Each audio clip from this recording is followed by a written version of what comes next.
Delhi Crime or Darlings? Delhi Crime. Well, the last 2-3 years have been very rewarding. Yes. I'm finally doing the kind of work I've wanted to do. I've always aspired to do. I'm getting the kind of recognition and the kind of work that, earlier wasn't coming my way.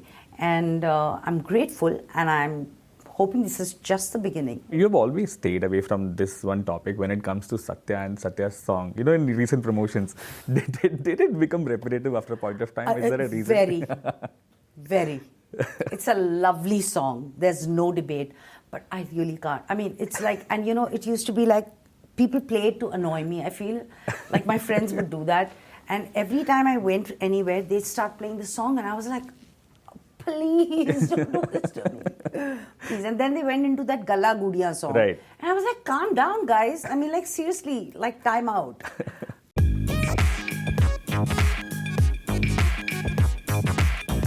Hello and welcome to News 18 Showsha. Today we have with us Shefali Shah. Thank you so much, Shefali, for being on our show. Thank you. How are you doing, Shefali? I'm good. Shefali, could you tell us your association with P&G?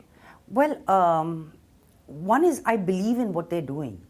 Their reach to do good and their want and their initiatives to do good is so much that it feels good to be a part of something like this, to be associated with something like this.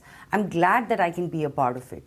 The Shiksha initiative particularly, where they started with building schools across the country for the underprivileged kids, and now they're going into not just building schools or giving education, but making that entire experience holistic.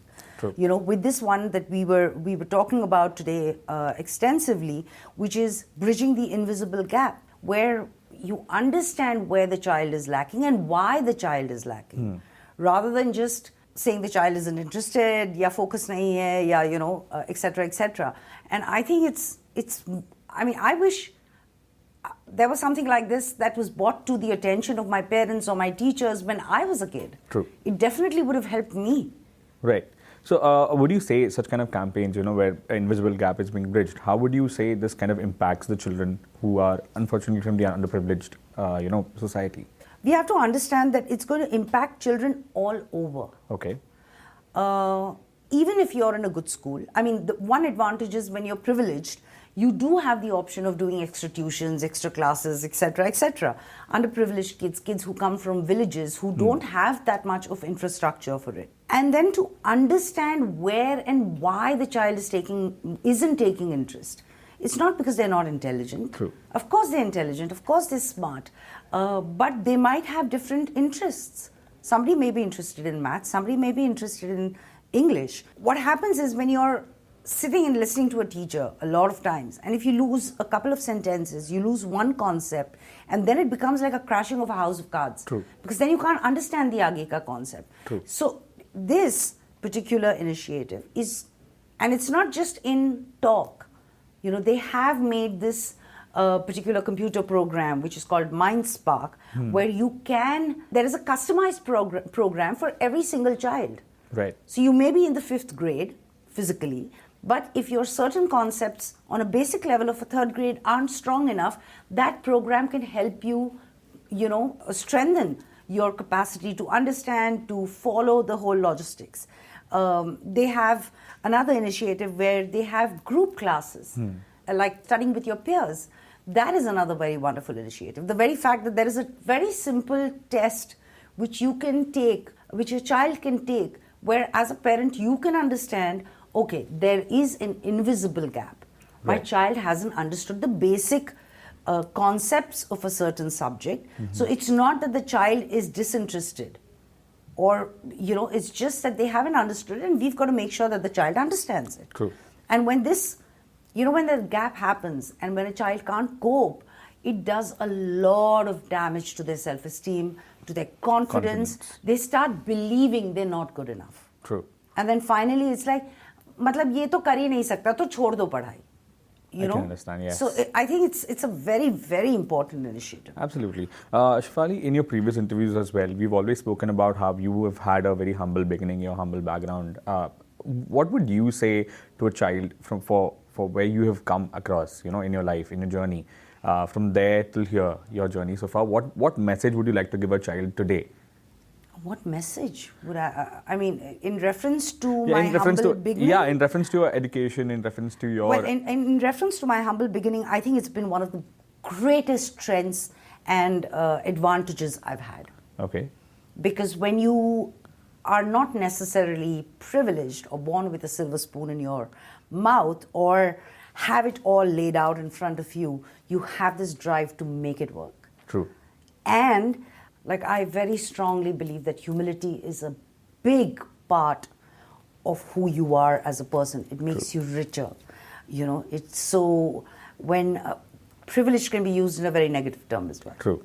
You know, I understand. it's like certain people do feel that it's my birthright To be privileged. to be privileged. True. And I think there's a problem there. I genuinely feel so. All right. You've come a long way from Gujarati theatres to OTT lead roles as well. How would you sum up your journey so far in terms of professional acting work? Well, the last 2-3 years have been very rewarding. I'm finally doing the kind of work I've wanted to do. I've Yes. always aspired to do. I'm getting the kind of recognition and the kind of work that, you know, earlier wasn't coming my way. And I'm grateful, and I'm hoping this is just the beginning. And Absolutely. there's so much more to do. Yes, absolutely. You have always voiced your opinion when it comes to the way women were treated in movies or were treated in such kind of projects, Do you believe things have changed recently? They're definitely changing. You know, when you look back at 70s films, there were a lot of female-oriented films. And when I say female-oriented films, I don't mean necessarily females in the age group of 18 to 22. Correct. I mean of all age groups. Whether you talk about Aradhana, you talk about Guide, you talk about Mamta. I mean, there's such amazing, amazing films. Then came a patch where the woman was only an accessory to the film. Her job was to look good. Right. And ask for help, I guess. But it is changing again, and which is great. And the kind of roles that have been written for women of all age. True. Not just, earlier they had a shelf life. You know, heroine was supposed to be from 18 to 20 to 25. After that, you go straight into mother, grandmother category. And even when you go into that category, there's no problem playing a mother. The problem is, what is the character? Oh, hero ki maa hai. That's True. the end of it. True. They didn't have an explanation of what the character is. So it's definitely, definitely changing. And I'm very glad about it. But what do you think is driving this change? Well, I guess people woke up and smelled the coffee. One of my director friends said, there have been stories told about men for so long. Right. There were so many stories that weren't told about women. True. And that's what we want to do now. That's great. I mean, as far as the content is also being recognized and, like you said, powerful roles have been written for women. You have always stayed away from this one topic when it comes to Satya and Satya Song. In recent promotions, did it become repetitive after a point of time? Is there a reason? Very, very. It's a lovely song. There's no debate. But I really can't. I mean, it's like, and it used to be like, people play it to annoy me. I feel like my friends would do that. And every time I went anywhere, they'd start playing the song, and I was like, please don't do this to me. Please. And then they went into that Gala Gudiya song. Right. And I was like, calm down, guys. I mean, like, seriously, like, time out. But Shefali, moving to another topic, has there been at any point where you have felt quite low or quite anxious in your life, and how have you dealt with it? Oh, many times. And there was a long patch where I just felt that, what is the purpose? Like we were talking about P&G and we were talking about children. When you're not getting the due, you start questioning yourself. True. So I used to feel maybe I'm not good enough. And what's the purpose? I mean, people tell me I'm one of the finest actors, but it's not translating to work. So maybe they're just being kind to me, And sitting at home was really, it was, like I said, it was questioning myself. It was about questioning my self-esteem. True. But after a point of time, and I think that comes with time, age, maturity, I realized that the work I want to do will not come every day. I mean, there will be work, but is that what I want to do? I want to wait for those films that really, turn me inside out. And that'll come rarely. So I'll wait.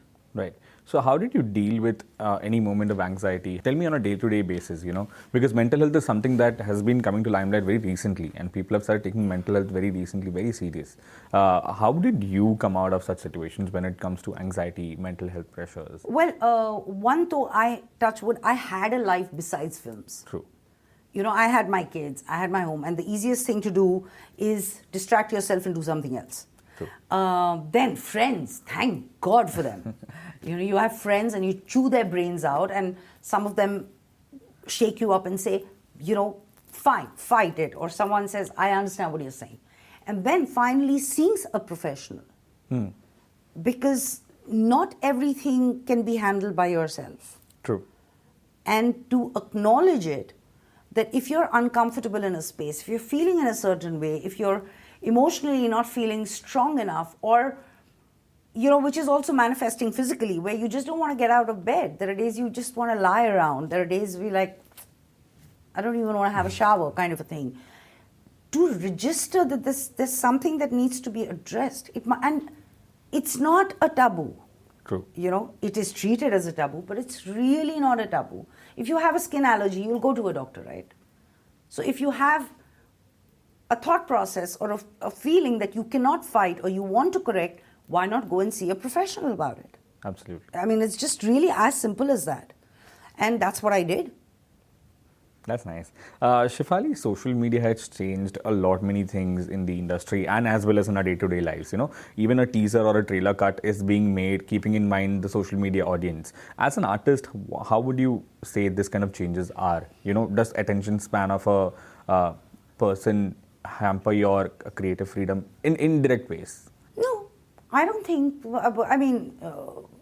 If you're doing something good, if you're doing a good work, if you're a part of a film or a project or a show that is good, you could watch social media on your phone as much as you want to, but True. You'll still give it 3 hours to watch that film, that project, or 8 hours if it's a show, and then give it even more time to discuss it, and then it's still going to stay with you forever. DC Right. is something nobody's going to forget. Absolutely, Delhi no crime. doubt. You know what I mean? Absolutely. So I don't think that, I don't see why this should hamper anything else. What was the other part of your question? No, the way the movie cuts and the teasers and the trailers are made are also being kept wherein, the short attention span of a person is kept in mind. But that's good, no? If your trailer or teaser can go out to 1 million people through this, well, it's great advertising. True. And the fact is that the attention span has reduced because our lives have become far more faster. Right. How many people actually sit at home and watch TV today? I'm saying news ho ya kuch bhi ho. True. You're traveling in the train, you watch it. True. Right? Right. So in that, if there's going to be a 2-minute long ad, I'm going to switch, move to another channel. So I don't really see it as a problem. All right, okay. Yeah. Shefali, towards the end of it, we have 5 quick fire, rapid fire questions for you. So Shefali's guilty pleasure. Food. Okay. 3 books Shefali would recommend. Roald Dahl. Okay. Ruskin Bond. Okay. And I know it seemed, even when I read it for the first time, it seemed like, what is this book? I didn't understand it. But when I read it again as I grew up, it just made so much sense, which was Livingston Seagulls by Richard Bach. Right. Yeah. One song that makes you happy or changes your mood. I hope it's not Satya. No. Oh, God. There are a lot of songs, actually. One is You Can Count on Me by Bruno Mars. Okay. I don't know why, but it's become my song for my pups. Oh, that's nice. Yeah, I don't know why. Since they were babies. So it's just I used to play it and then now I dance with them on that. Then there is Cheerleader, which I think is for my best friend.